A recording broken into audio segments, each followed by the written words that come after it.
겨울을 향해서 한 걸음씩 다가가는 계절에 우리 주님의 따뜻한 은혜가 가득하기를 바랍니다. 예수님께서 제자들의 질문을 받으셨죠.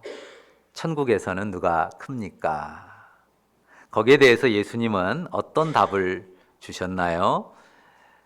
천국에서 누가 크냐를 말하기 전에 너희가 돌이켜 어린아이들과 같이 되지 아니하면 결단코 천국에 들어가지 못하리라 말씀하셨죠.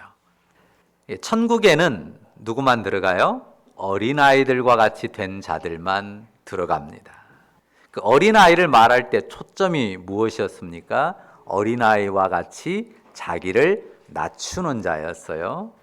그런 어린아이와 같은 자가 또한 천국에서 큰 자라고 말씀하셨어요. 그러니까 천국에 들어가는 기준, 또 천국에서 크다고 인정받는 기준이 똑같아요. 이것은 무엇을 말한다고 했습니까? 어린아이 같이 자기를 낮추는 자라야 천국에 들어갈 뿐만 아니라 그런 작은 자들이 천국에서는 다 크다는 거예요. 누구라도 이 세상의 기준에서 어린아이와 같이 작다는 것 때문에 천국에서 작지 않습니다. 세상에서 아무리 작은 자라도 하나님 나라에 은혜로 들어간 백성은 하나님 앞에 크고 소중한 자들입니다. 지난주일에도 우리가 잃은 양 한 마리를 찾아 나서는 목자의 마음을 이야기했잖아요. 결론이 무엇이었어요? 14절 말씀이었거든요. 자, 그래서 오늘 14절부터 읽었는데 다시 한번 읽어볼까요? 14절 같이 읽습니다. 이와 같이 이 작은 자 중에 하나라도 잃는 것은 하늘에 계신 너희 아버지의 뜻이 아니니라. 자, 예수님께서 지금 거듭 나타내시는 관심사는요, 작은 자예요. 이 작은 자 중에 하나, 그를 향해서 눈길을 떼지 않으십니다. 길을 잃고 방황하는 그 어린 양을 기어이 찾아주세요. 그 은혜가 있는 곳이 하나님의 나라입니다. 그런데 오늘 15, 16, 17절은 그 흐름에서 약간 벗어난 듯 보이는 말씀을 주셔요. 어떤 말씀을 하시나요? 형제가 죄를 범하거든 어떻게 하라고 합니까? 가서 너는 그 사람과만 상대하여 권고하라고 하십니다. 누가 어떤 잘못을 했어요? 죄를 범했어요. 그러면 어떻게 하기 쉽습니까? 보통 어떻게 합니까? 딴 사람한테 누구에겐가 가서 그 사람에 대해서 뒷담화를 하는 것이 일반적입니다. 세상에 이 사람이 이러더라. 이런 잘못 또 이런 죄를 지었어 라고 누군가에게 말하기 쉽습니다. 그래서 안 좋은 소문을 퍼뜨리게 하죠. 그러니까 예수님의 말씀은요, 형제의 잘못, 그가 범한 죄에 집중하지 말라는 것입니다. 초점을 더 어디에 두어야 합니까? 자, 15절 한번 같이 읽어볼까요? 15절 같이 읽습니다. 내 형제가 죄를 범하거든 가서 너와 그 사람과만 상대하여 권고하라. 만일 들으면 네가 내 형제를 얻은 것이요. 무엇이 중요합니까? 형제를 얻는 것이 중요해요. 누가 어떤 잘못을 했고 어떤 죄를 지었느냐, 이것을 말하고 이것을 관심거리로 삼는 것보다 더 중요한 관심사는 무엇이 돼야 돼요? 어떻게 하면 형제를 얻을 것인가? 여러분 관심사는 어떻습니까? 무엇을 얻기를 원하고 어떤 삶을 살기를 바라세요? 물론 사람이 수고해서 열심히 돈을 얻고 재물을 얻고 뭔가 소유를 얻고 축적해 가기를 원하죠. 그러나 더욱 얻기를 바라야 되는 것은요, 형제예요. 형제를 얻는데 우리의 관심사를 두어야 돼요. 어떻게 하면 사람을 얻을까? 그 사람이 뭘 잘못했을 수 있고 죄가 있을 수 있어요. 근데 그건 2차적인 문제예요. 더 소중한 거는 내가 그 사람을 얻을 수 있는가? 그 사람을 어떻게 얻을까 하는데 관심을 두어야 된다고 말씀합니다. 그러니까 죄를 범했을지라도 기본적으로 소중한 형제라고 하는 사실을 놓치지 말라는 겁니다. 어떤 형제예요? 내가 얻어야 될 형제예요. 그가 부족해도 혹은 잘못했어도 죄를 지었어도 어떤 형제예요? 내가 얻어야 될 형제예요. 그 사람의 죄, 어떤 잘못에 대해서 내가 놀랄 수 있습니다. 어떤 경우는 내가 크게 상처를 받기도 해요. 그런가 하면 분노가 일어나기도 합니다. 세상에 그 사람이 어떻게 이럴 수 있냐고 막 누군가에게 말하고 또 성토할 수 있습니다. 그런데 어떻게 하지 않도록 조심하라고요? 다른 사람에게 말해서 소문내지 말라고. 어떻게 하라고요? 직접 그 사람과만 상대해서 권고하라고 말씀하십니다. 그러니까 그가 그 죄에서 돌이키도록 은밀하게 권하라는 거죠. 어떻게 하도록요? 그가 그 죄에서 돌이키도록. 중요한 것은 그 사람이 그 죄에서 돌이켜 하나님 앞에 회개하는 거예요. 하나님 앞에 그가 어떤 사람으로 세워지느냐, 이게 가장 중요한 것이에요. 그것이 무엇보다 중요합니다. 하나님께서도 어떻게 하십니까? 회개하고 돌이키면 용서하시거든요. 회개하고 돌이키면 하나님이 용서하시고 용납하세요. 그러면 하나님이 회개하고 돌이켜서 용납하신 그 사람의 옛 죄와 잘못에 얽매일 필요가 없는 것입니다. 그렇게 되도록 형제를 섬기라고 하는 거죠. 그렇게 해서 형제를 죄로부터 지켜주는 것이고요. 그리고 형제의 명예를 지켜주는 거예요. 형제의 명예를 지켜준다고 하는 게 대단히 중요합니다. 이것은요, 사랑으로 형제를 얻는 거예요. 형제를 얻는데 어떻게 얻어요? 사랑으로 얻는 거예요. 내가 개인적으로 권하고 그 형제의 명예를 지켜주는 가운데 내가 사랑으로 얻는 것입니다.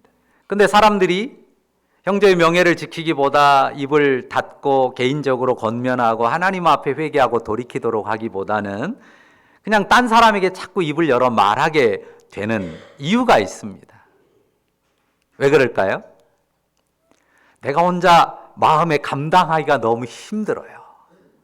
내 마음에만 두고 그 사람과 1대1로 대면해서 돕는다는 게 너무 벅차요. 그러니까 그 일이 어려우니까 자꾸 이 사람 저 사람에게 이 말 저 말 쏟아내게 되고, 그러면서 그 사람의 명예를 허물고 또 그 사람이 돌이키도록 돕지 못하는 것입니다. 그러지 말라는 것입니다. 그러니까 사실 감당하기가 힘들지만 감당하기가 힘든 그 바로 자기 자신과 싸워야 돼요. 다른 사람에게 말하지 않고, 근데 내가 감당하기가 힘드니까 어떻게 해야 돼요? 그걸 가지고 기도해야죠. 하나님, 내가 이러이러한 걸 봤는데 이러이러한 걸 아는데 내가 혼자 감당하기가 어렵습니다. 어떻게 할까요? 하나님 힘을 주십시오. 정말 하나님 앞에 돌이키고 하나님 앞에 회개할 수 있도록 하나님께서 내가 할 수 있는 일을 하게 해달라고 그렇게 기도하면서 힘을 구해야 됩니다. 그러니까 그가 돌이키기를 구하고 또 내가 사랑으로 권면할 힘을, 사랑으로 지혜롭게 겸손하게 권면할 힘을 달라고 하나님의 도움을 청해야 하는 것입니다.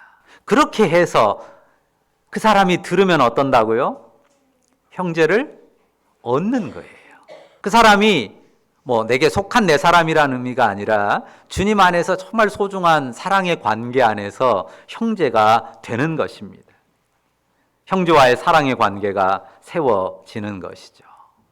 여러분 어떻습니까? 우리 자신들은 형제의 명예를 소중하게 세워주려고 합니까? 아니면 그냥 쉽게 입에서 나오는 대로 이 사람 저 사람의 허물과 잘못을 말하기를 좋아합니까? 사랑으로 형제를 바로잡아주고 형제를 얻을 줄 아는 우리면 좋겠습니다. 그런 성숙한 섬김의 능력을 가진, 그런 지혜를 가진 겸손한 주님의 사람들 되기를 축원합니다. 이렇게 형제를 바로잡고 명예를 지켜주는 것이 중요한데요. 근데 더 중요한 게 있어요. 더 중요한 거. 그건 뭐냐면요, 내가 형제를 내가 얻는 게 아니라는 거예요. 사람들은 형제를 얻어야 된다라고 하면 내가 얻는 것에 초점을 두기 쉽거든요. 내가 얻어야 돼요. 그런데 더 중요한 초점은요, 주님이 얻으시느냐, 주의 얻으심이 되느냐 하는 거예요. 그 사람이 내 사람이 되고 그냥 나 좋은 관계에 있는 사람이 되는 것보다 더 중요한 것은 그 사람을 주님이 얻으시고 그가 주의 얻으심이 되느냐 하는 거예요. 무엇보다 사람을 얻으려 하는 것이 중요하고 그게 지혜인데요. 근데 자칫 사람들은 또 내가 얻음에 집중하기 쉽습니다. 이런 표현이 적절해요.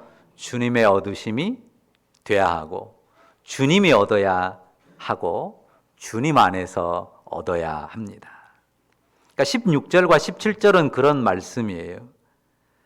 자, 개인적으로 권면하는데도 듣지 않으면 어떻게 하라고 하죠? 다른 사람의 도움을 청하라고 합니다. 그래서 한두 사람과 함께 그가 죄를 돌이키도록 권하라고 하죠. 그래서 회개하면 그 형제를 함께 얻는 거예요. 그런데 한두 사람과 함께 권했는데도 안 듣는다. 그러면 어떻게 하라고 합니까? 교회 공동체에 말하라고 하고요. 교회의 공적 권위로 지도해도 돌이키지 않으면 어떻게 하라고 합니까? 그렇게 끝까지 듣지 않으면 이방인과 세리와 같이 여기라고 말씀합니다. 한마디로 말해서 당시에 유대인들이 이방인과 세리를 상종 못할 인간으로 취급했단 말이에요. 그런 식으로 관계를 끊으라는 말씀입니다. 그러니까 어떻게든 형제를 얻으려 하면 옳습니다. 그러나 중요한 게 있어요. 잃는 것을 두려워하지 않아야 돼요. 사람들이 잃는 것을 두려워하고 무서워해서 정말 소중한 것을, 진짜 소중한 것을 잃어버리는 경우들이 있습니다. 더 중요한 것은 뭡니까? 주님 안에 있음이에요. 더 중요한 건 뭐라고요? 주님 안에 있음. 내가 주님 안에 있고 그 사람이 주님 안에 있음, 그것을 위해서 권하기도 하고 멀리하기도 하고 하는 것이지 그냥 너하고 나하고 친하자가 아니에요. 주님 안에서 얻는 것이 안 되면 기꺼이 잃으려고 하는 마음들을 가져야 돼요. 주님 안에서 얻으려고 하고 그 주님 안에서 얻음이 결국은 나에게도 그 사람에게도 축복이 되는 거예요. 내가 아무리 사람을 얻어도 주님 안에 얻음이 아니면요, 그것은 전혀 축복이 되지 않습니다. 그러니까 정말 주님 안에서 얻으려고 해야 돼요. 그러려면 기꺼이 잃기를 바라고 두려워해서는 안 됩니다. 사람들이 많은 경우 잃는 것을 두려워해서 머뭇거리다가 진짜로 잃는 경우들이 많아요. 그런데 주님 안에서 얻고자 해서 기꺼이 잃으려고 하면 참된 것을 얻습니다. 더 중요한 것은 주님 안에 있습니다. 이거를 꼭 기억하시기 바랍니다. 주님 안에서 얻는 것이어야 합니다.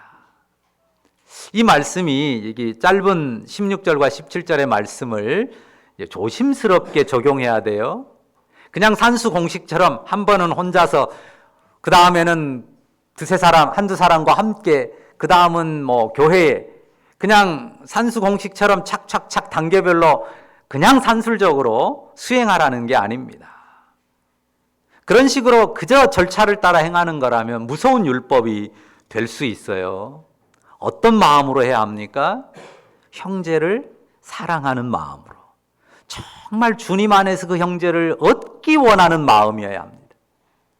주님 안에서 형제를 정말 얻으려고 하는 사랑의 마음으로 절차 하나하나를 따르는 거지, 그냥 사무적으로 순서와 절차를 밟는 게 아닙니다. 내가 형제를 얻어야 하는데 주님의 얻으심이 되도록, 주님이 그 사람을 얻도록, 주님이 얻으심으로 그 얻음이 내가 얻음이 되고 또한 나의 기쁨이 되기를 힘써야 합니다. 그리고 우리가 확신을 다질 것이 있습니다. 자, 확신을 다져야 될 게 있는데 그게 뭘까요? 18절 말씀에 나오는데요. 자, 18절 먼저 한번 같이 읽어볼까요? 18절 같이 읽습니다. 진실로 너희에게 이르노니 무엇이든지 너희가 땅에서 매면 하늘에서도 매일 것이요 무엇이든지 땅에서 풀면 하늘에서도 풀리리라. 우리가 확신을 다질 게 있는데요. 뭐냐면 교회의 권세입니다. 뭐라고요? 교회의 권세. 자, 우리가 땅에서 매면 하늘에서도 매인답니다. 우리가 땅에서 풀면 하늘에서도 풀린답니다. 놀랍지 않습니까? 주님의 교회에는 이런 권세가 있습니다. 그러니까 땅에서 교회에 속한 성도들이 행하는 일이라도 정말 하늘 아버지의 뜻을 따라 행하는 일이면 그것이 하늘에서 풀고 묶는 것을 똑같이 결정한다는 말씀입니다. 이것은 우리가 무슨 대단한 권세자인 것처럼 무조건 하고 권세를 부리라는 말씀이 아닙니다. 우리가 이 땅에서 주님의 진리와 사랑을 가지고 행하는 일이라면 그것이 주님의 권세를 대신하는 일이 된다. 왜냐하면 주님이 행하시기를 원하는 것을 주님의 이름으로 우리가 주님 안에서 행하면 그 결과는 주님이 내신 결과가 되고 주님의 하늘에서 묻고 푼 것과 같다는 말씀입니다. 우리가 복음을 전해서 그 사람이 믿고 죄 용서함을 받고 하나님의 구원의 백성이 된다면 그것은 하늘의 주님이 하신 일이에요. 혹 그렇게 안 됐다 할지라도 그건 하나님의 정하심입니다. 19절도 한번 같이 읽어볼까요? 19절 같이 읽습니다. 같이 읽습니다. 진실로 다시 너에게 이르노니 너희 중에 두 사람이 땅에서 합심하여 무엇이든지 구하면 하늘에 계신 내 아버지께서 그들을 위하여 이루게 하시리라. 자, 이유가 뭘까요? 땅에서 두 사람이 합심하여 무엇이든지 구하면 하늘에 계신 내 아버지께서 그들을 위하여 이루게 하신다 하잖아요. 이유가 나와 있죠. 왜요? 왜 들으십니까? 성도가 하늘 아버지의 어떤 사람들이에요? 자녀들이기 때문이에요. 하늘 아버지의 자녀들로서 하나님 앞에 두 사람이 합심하여 기도하면 하늘 아버지께서 그들을 위하여 이루신다고 말씀하십니다. 이 기도를 드리는 이들이 하나님의 자녀이기 때문에 하나님께서 들으십니다. 그리고 교회가 하늘 아버지의 자녀들, 그들이 모인 공동체이기 때문입니다. 이 사실을 믿으십니까? 자녀들로서, 그러니까 자녀들로서 하늘 아버지의 권세를 대행하는 거예요. 우리 중에 지금 여기 두 사람 이야기했잖아요. 두 사람은 어떻습니까? 숫자가 많습니까? 적습니까? 숫자가 많아요? 적어요? 적죠. 적어도 좀 적습니까? 아주 적습니다. 복수의 최소 단위예요, 두 사람은. 단수 한 사람, 둘부터 복수의 시작이잖아요. 그러니까 복수의 최소 단위예요. 매우 적은 수입니다. 그러나 그 둘이 하늘 아버지의 뜻과 마음을 따라 기도하면 어떤다고요? 하늘에 계신 아버지께서 이루십니다. 집에서 부부가 둘이 합심해서 기도하면 둘이죠. 엄마와 아들이 혹은 엄마와 딸이, 아빠와 딸이, 아빠와 아들이 둘이씩 기도해도 둘입니다. 형제가, 언니와 동생이 혹은 형과 아우가 기도해도 합심해서 기도해도 둘입니다. 그 둘이 합심해서 기도하면 누가 들으신다고요? 하늘 아버지께서 들으십니다. 목장에서 적은 무리가 기도해도 그 기도가 능력 없는 게 아니에요. 적은 무리가 기도해도 이 믿음을 가지고 하늘 아버지께서 들으신다는 믿음을 가지고 하나님의 뜻을 따라 구하면 하나님께서 들으시고 이루십니다. 예배당에 모인 교우들이 그 숫자가 얼마이든 간에 하나님 아버지를 신뢰하는 믿음으로 간구하면 하나님께서 들으십니다. 자, 20절 말씀 보시죠. 20절 말씀도 같이 읽어볼까요? 같이 읽습니다. 두세 사람이 내 이름으로 모인 곳에는 나도 그들 중에 있느니라. 예수님의 이름으로 모인 그곳, 그 두세 사람 사이에 누가 함께 하세요? 주 예수님이 그들 가운데 함께 계십니다. 여기 몇 사람이 모인 곳이에요? 두세 사람. 100명이 아닙니다. 1000명이 아닙니다. 10,000명이 아닙니다. 그쯤 모인 곳에 내가 함께 하겠다 예수님께서 말씀하지 않으셨어요. 두세 사람이 예수님의 이름으로 모인 그곳에 예수님께서 함께 하신답니다. 예수님께서 놀랍게 성령으로 임재하시고 그들과 함께 하세요. 아까 확신을 다질 것이 교회의 권세라고 말씀드렸습니다. 그런데 교회의 권세가 어디에 있습니까? 예수님의 이름으로 모인 두세 사람. 예수님의 이름으로 모인 두세 사람이 교회의 권세, 그 동일한 권세를 가지고 그 권세를 누릴 수 있다는 말입니다. 두 사람뿐이어도 괜찮아요. 왜? 두 사람 그리고 두세 사람으로 말씀하셨습니다. 그러니까 그러니까 두 사람밖에 없다라고 낙심할 필요가 없습니다. 단 두 사람, 아주 어린 아이와 엄마가 혹은 아빠가 둘이 합심해서 기도해도 하늘 아버지께서 들으세요. 우리 조그만 소희하고 엄마나 아빠가 둘이 기도해도 하늘 아버지께서 들으세요. 우리 소윤이가 할머니하고 둘이 기도해도 하늘의 하나님께서 들으신단 말이에요. 두 사람뿐이어도 괜찮습니다. 그러니까 적다고 낙심하거나 슬퍼할 일이 아닙니다. 왜 두 사람이나 두세 사람이어도 충분하고 부족하지 않습니까? 이유가 뭐죠? 사람에게 달린 게 아니기 때문이에요. 사람에게 달렸다면 두 사람 가지고 어림도 없죠. 사람에게 달렸다면 두세 사람 가지고 이게 턱도 안 되죠. 사람에게 달렸다면 말이 안 됩니다. 그런데 왜 두세 사람이 혹은 두 사람만이라도 하늘 아버지의 뜻을 따라 기도하면 하늘의 권세가 시행될 수 있어요? 왜요? 사람의 숫자에 달린 게 아니기 때문이에요. 사람의 숫자에 달렸다면 두 사람, 두세 사람 가지고 어림도 없다고요. 조롱거리밖에 안 될 것입니다. 하나님의 주권, 그분의 권세에 달려있기 때문입니다. 그냥 두 사람, 그냥 두세 사람이 아닙니다. 그들 가운데 계신 예수님이 하시면 가능합니다.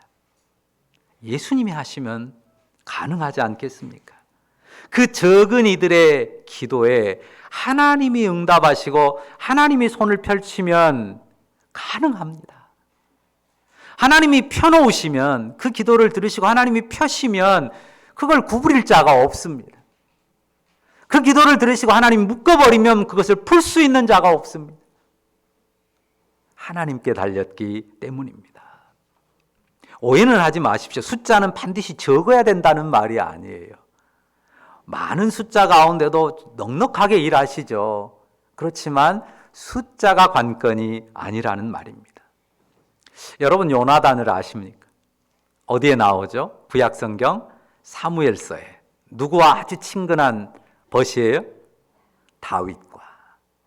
그런데 다윗이 등장하기 전에 요나단이 블레셋과의 싸움에 나가면서요, 이런 선포를 했어요. 숫자와 관련된 선포. 혹시 기억나십니까?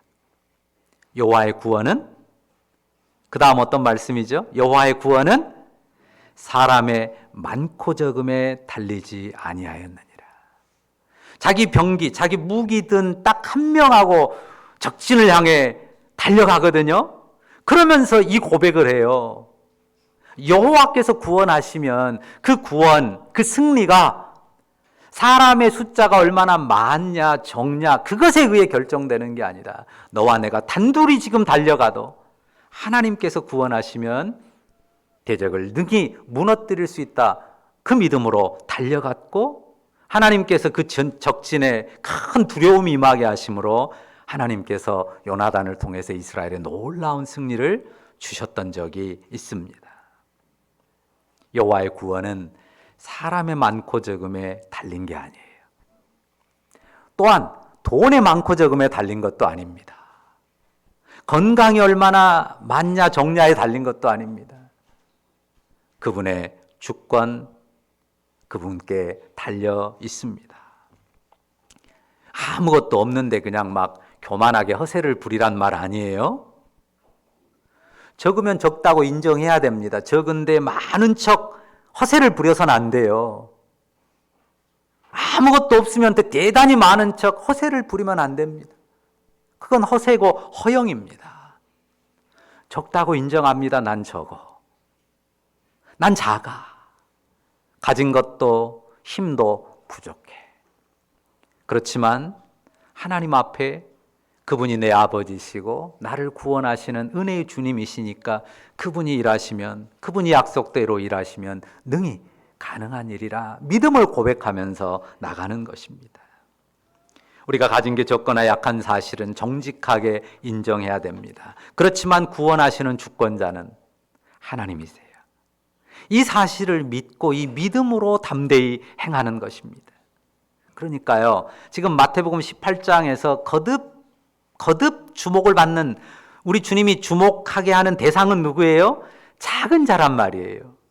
작은 자에 대해서 끊임없이 말씀하셔요. 길을 잃은 양, 작은 자. 누가 작은 자예요? 우리는 아닙니까? 저와 여러분이 그 작은 자들이죠. 길 잃은 양이기도 하고요. 그런데 작은 자인데, 작은 자를 거듭 말하는데요, 주님의 메시지 속에는 작은 자가 절대 작지 않다, 이게 무관의 메시지가 들어있어요. 작은 자에 대해서 끊임없이 관심을 주는데 작은 자라고 절대 작은 게 아니다. 믿으십니까? 작은 자라고 절대 작은 게 아닙니다.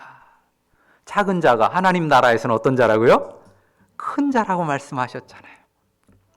분명 어린아이 같이 작은 자입니다. 그 작은 자들이 모인 숫자도 적습니다. 둘뿐이거나 두셋뿐일 수 있습니다. 그런데 그 적은 숫자 또한 절대 적지 않습니다. 적은 숫자예요, 분명. 그런데 절대 적지 않은 숫자일 수 있습니다. 그들이 하나님의 자녀들로서 합심하여 하나님 앞에 부르짖는 두 사람이면, 그들이 예수님을 모시고 예수님 안에 있는, 예수님과 함께하는 두세 사람이면, 그 두 사람, 두세 사람은 절대 적은 숫자가 아닙니다. 그들이 주님의 뜻을 따라서 구하면 주님이 하늘의 권세로 능히 응답하실 수 있습니다. 다시 말씀드립니다. 우리가 세상의 크고 작음 앞에, 또 많고 적음 앞에 정직해야 돼요. 그걸 정직하게 보기도 하고 정직하게 고백하기도 해야 됩니다. 절대 허영이나 허세로 말해서는 안 됩니다. 겸손해야 합니다. 그런데 한 가지 중요한 건 뭡니까? 크다 작다, 많다 적다는 그 가치를 누구 앞에서 우리는 보는 거예요? 하나님 앞에서 보는 거예요. 하나님 앞에서 보면 아무리 커도 정말 작을 뿐이고, 아무리 작아도 심히 클 수 있고요. 하나님 앞에서 보면 정말 많아도 몇 톨 안 되는 적은 숫자이고, 정말 둘 혹은 두셋밖에 안 돼도 그 숫자가 하늘의 권세를 시행할 만큼 엄청난 숫자가 되기도 한다는 것입니다. 눈에 보이는 그것에 좌우되지 않는 거예요. 하나님의 눈으로 보는 거죠. 하늘 아버지의 눈으로 보는 겁니다. 그러니까 작은 자라도요, 절대 작다고 함부로 대하지 않아요. 이 사람이 좀 커 보인다고 그 앞에서 깜빡 죽고 그냥 그 앞에서 주눅 들고 기죽고 그러지도 않습니다. 크면 지가 좀 크지, 작으면 좀 작지, 하나님 앞에서는 다 똑같단 말이에요. 다 작은 자예요. 하나님이 크게 여기시고 많다 여기시면 정말 크고 많은 그런 존재가 되는 거죠. 하늘아버지를 향해서 합심하는 두 사람, 주 예수님을 모시고 하나님을 우러르는 두세 사람, 그들을 통해서도 주님은 넉넉하게 당신의 권세를 나타내십니다. 믿으시죠? 우리는 그 믿음으로 세상 앞에 서고 그 믿음으로 세상을 도전하며 나가는 거예요. 세상에 맞서며 나가는 겁니다. 이 시간 예배하는 우리가 우리 예배를 받으시는 하늘의 아버지를 바라보기를 바랍니다. 자, 정리하죠. 형제의 명예를 존중해 주는, 그렇게 사랑으로 형제를 얻어가는 지혜의 사람들이면 좋겠습니다. 내가 얻기보다 주님이 얻으시도록 주님 안에서 얻기를 힘쓰는 그런 지혜의 사람들이기를 바랍니다. 하나님의 자녀로서 내가 작고 초라할지라도 내 기도를 들으시는 그 하나님을 인해서 내가 하늘의 묶음과 풀물, 하늘의 권세를 대행하는 그런 권세에 속한 자녀임을 꼭 기억하면서 믿음으로 행하기를 바랍니다. 우리가 어린아이와 같이 작고 두세 사람에 불과한 적은 숫자라도 하늘 아버지의 권세를 대리하는 지극한 존귀를 가진 자라는 그 확신으로 담대히 행하는 여러분 다 되시기를 주의 이름으로 축원합니다. 기도하십시다. 사랑의 주님, 우리를 자녀 삼아 주셔서 감사합니다. 우리가 하나님의 자녀일진데 하나님의 자녀들로서 공동체를 이루고 살아갈진데 우리가 단 두 사람이어도 혹은 두세 사람이어도 결코 적지 않음을, 사람이 많고 또 사람이 크다고 그것이 결과를 확정하는 게 아님을, 오직 하늘의 주권자이신 하나님의 뜻을 따라 그분이 응답하심을 우리 마음에 확정하게 하시니 감사합니다. 그 확신을 따라서, 그 믿음을 따라서 세상을 도전하며 살아가기를 원합니다. 작은 것도 작다 하지 않고 적은 숫자도 적다 하지 않고 큰 것도 크다 하지 않고 많은 것도 많다 하지 않고 오직 하나님의 눈으로, 하나님의 마음으로 사람들을 대하며 형제를 얻으며 주님을 섬기며 살아가는 주의 백성들 되게 하여 주옵소서. 하나님께서 우리의 지극히 작은 우리의 삶을 통해서 하늘의 권세를 나타내실 주님께 대한 믿음으로 담대히 기도하며 또한 담대히 행하는 주의 백성들 되게 하실 줄 믿고 감사합니다. 그 여유와 평안과 담대함 넘치게 하옵소서. 예수님의 이름으로 기도합니다. 아멘.